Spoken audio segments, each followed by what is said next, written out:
New emails obtained by CBS 6 through a public records request show how officials who regulate Richmond's water system were reacting as the city rolled out the findings of its investigation into the water crisis. On February 14th, Virginia's drinking water chief, Dwayne Roadcap, sent this email to staff with the Environmental Protection Agency.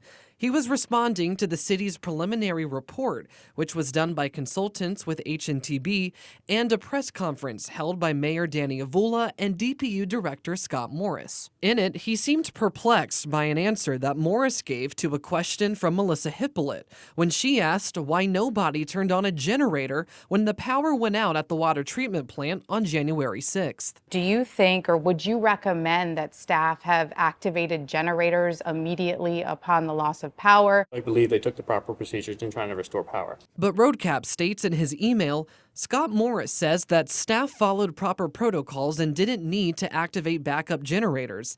This thinking on the surface does not make sense to me.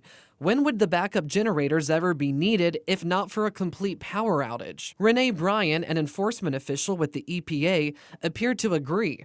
She responded saying, I am also confused about the comment regarding the appropriate time to use a generator. Now, a couple weeks later, a more comprehensive follow-up report released by the city stated the decision to not turn on the backup generator was a prudent course of action because staff were focused on restoring the primary power source. However, a trained electrician was not on site to complete that transfer in a timely manner and prevent the crisis. And going back to Roadcap's email, he goes on further to say the primary cause of the water crisis is people-process issues, including lack of leadership and failure to make good decisions, much more so than an equipment issue.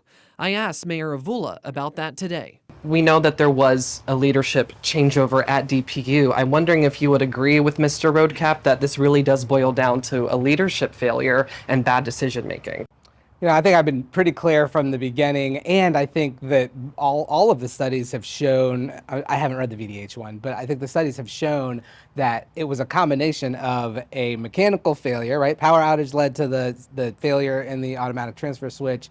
And then there was a people and process part of this too, right? Like making sure that we were practicing our emergency response. Like I think there are clear indications from the investigation that we did that there are ways that we can improve that. I think it is only a partial story to not recognize that there was a machine system failure that initiated this event, and that there was a people process part of it as well. The Virginia Department of Health is also still conducting its own investigation into the water crisis, which will analyze root causes, what should have happened during this emergency, and capital investments. That's expected to be released in April.